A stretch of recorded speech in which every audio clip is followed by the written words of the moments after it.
Eskerrik asko etortzeagatik, netako plazer handia da gaur hemen egotea, Maider alkategai moduan aurkezteko.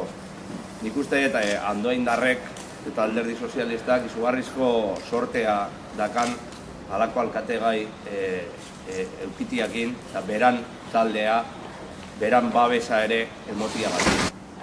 Zalantzarik gabe egun garrantzitsua da niretzat eta hemen zaituztek nirekin. Hau bau nik sorte ona dakana. Nire ustez, gaur eskerrak emateko eguna da gauza guztien gainetik. Lehenik eta behin, mila esker eneko zure hitzengatik, baina batez ere zure gertutasuna eta zure babesa gatik. Eskerik asko, nola nik ez, Andoaingo talde sozialistari. Berriro zure konfiantza nirengan jartzeagatik. Hore bat da, niretzako berriro alkategai hautatua izatea. Apaltasunez, baina ilusio osoz hartzen dut ardura hau. Eta lasai nago, bakarrik ez nagoela erronka honen horri aurre egiteko.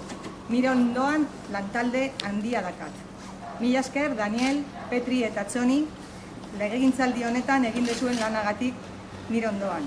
Lantalde bikaina osatu dugu. Sozialistok Andoainen politika arduratsua eta koherentea egin degulako.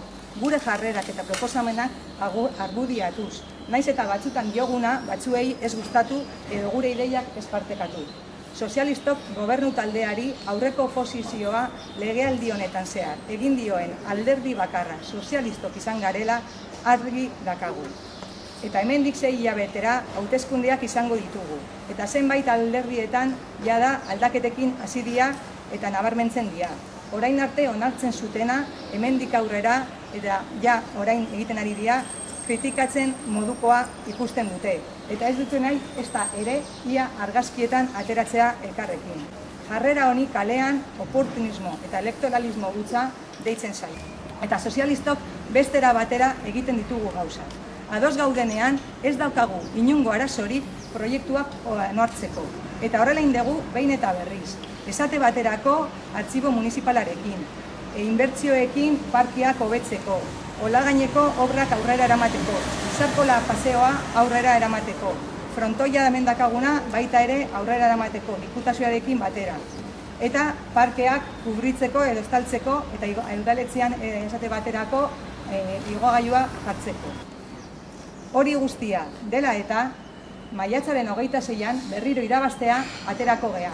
Badakigulako zer gertatuko zaigun beste alderdien menpe aldi bagara.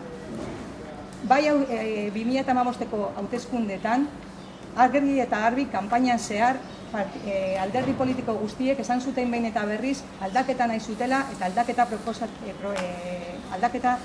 proposatuko zutela.